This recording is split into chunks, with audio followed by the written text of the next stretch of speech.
Joke time.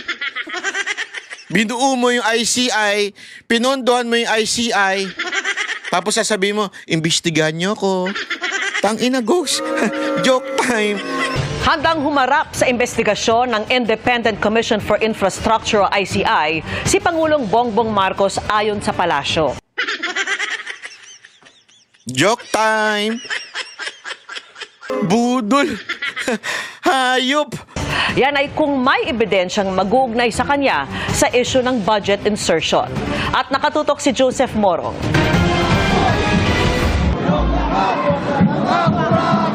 Yan na naman. Ikulong lahat, mga kurakot, kasama kami. Pati yung dalawang congressman dyan, isama nyo ikulong. Akala nyo naman, napakalinis nyo. Nasaan ang malalaking isda? Yan ang tanong ng mga nagrally laban sa mga maanumalyang flood control projects. At ngayon, Kinaboy nyo nandun sa South China Sea. yung inakusahan na rin si Pangulong Bongbong Marcos ni dating ako Bicol Party List Representative Saldi Co ng pag-uutos ng insertion. Sinabi ng Malacanang na handang humarap ang Pangulo sa Independent Commission for Infrastructure o ICI kung may ebidensya. Mga Is the kulangot. President willing to appear before the ICI if there will be evidence that will link him to those issues? Ang ICI po ay isang independent commission. Wow. Kung ano po ang maibibigay sa kanilang maliwanag na ebidensya, wala naman pong pagtututol ang Pangulo dyan. Hiningan pa namin ng pahayagang ICI sa pangatlong meeting ng Technical Working Group ng Komisyon para pag-usapan kung paano mababawi ang mga ari-arian ng mga sangkot sa anomalya. Binigyan diin ni Commissioner at dating Public Works Secretary Rogelio Singson ang pagpapanagot sa mga sangkot. The demand is still very strong for people who are involved to, I'd like to see them in jail. At habang pinoproseso ang pagpapakulong sa mga sangkot, hinahabol na ng pamahalaan ng assets o ari-arian ng mga sangkot sa anomalya. Sa Biyernes, isusubasta ulit ang 4 na luxury vehicle ng mag-asawang Pacifico at Sara Diskaya na hindi nabenta nung nakaraang auction. Ibinaba na ang presyo ng mga ito. Ang Rolls-Royce mas mababa na ng halos 10 milyong piso ang presyo. Bibiling ko na yan. Magkano yun? Rolls-Royce? Yan ba yung tsokolate? Hindi, iba palang Royce yun. Grabe naman yung Ano itong Toyota Tundra? Toyota Kia. Yung Bentley yan. Gusto ko yan. Bentley. Maganda yan. Makabili nga yan pang palengke. Rolls-Royce mas mababa na ng halos 10 milyong piso ang presyo. Kung hindi pa rin daw mabebenta ang mga luxury vehicle ng mga Diskaya, pwede raw itong ipa-direct offer o kaya naman ay sirain na lang. Condemnation or sirain na lang talaga yung mga vehicles na. It's really an exercise of discretion on the part of the commissioner. No? In fact, we could have dispensed with the auction and went straight to the condemnation. Considering the state of our country, we are in need more of a budget. Right?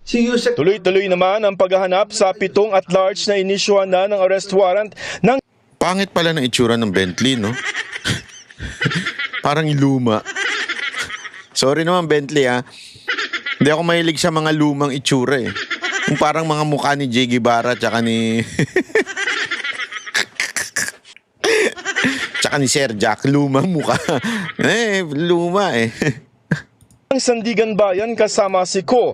Ayon kay DILG Secretary John Vic Rimulya, nasa Portugal. Si Ko. Zaldico is believed to be in Europe, suspected to be in Portugal.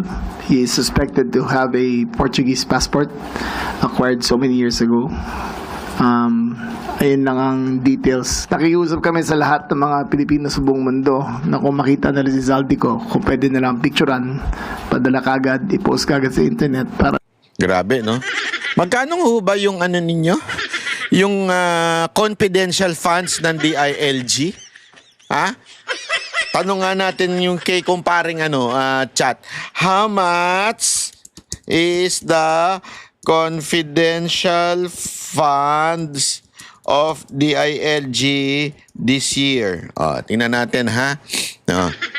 Kung makautos to sa mga Pilipino ha? Kung makautos ka mura lang naman pala. Hindi naman ganun kalaki. 10 billion lang naman pala. 10 billion lang ang confidential funds ang inilagay ng DILG. Okay lang yun, mura lang yan. 10 billion, magkano lang yun? Ninanakaw nga ngayon, 50 billion, 100 billion. Ano ba naman yung 10 billion? Ha?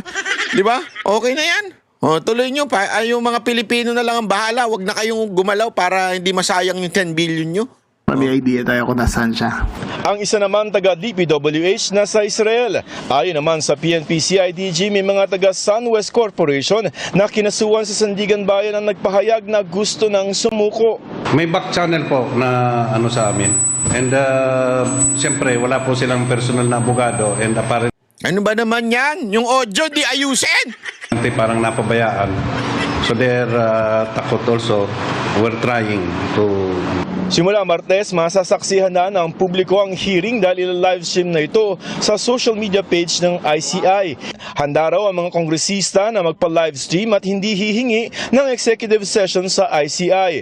Matatandang sumulat si House Majority Leader at Presidential Son Congressman Sandro Marcos na handa siyang tumestigo sa ICI.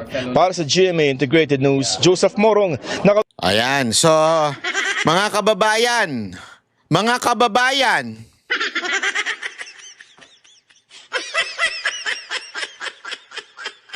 anong joke to? Anong joke to? Sino niloko ninyo? ICI? Sinong niloko ninyo? Claire Castro pala, hindi pala ICI. Wala pa palang alam yung ICI. Pautot pa lang ni Claire Castro to. Nakaharap daw sa ICI si Marcos. Joke time, kaating. Joke time. Kakaiba ka? Ewan ko kung maniniwala kayo dyan, pero kayong bahala. Basta, bahala kayo sa buhay niyo.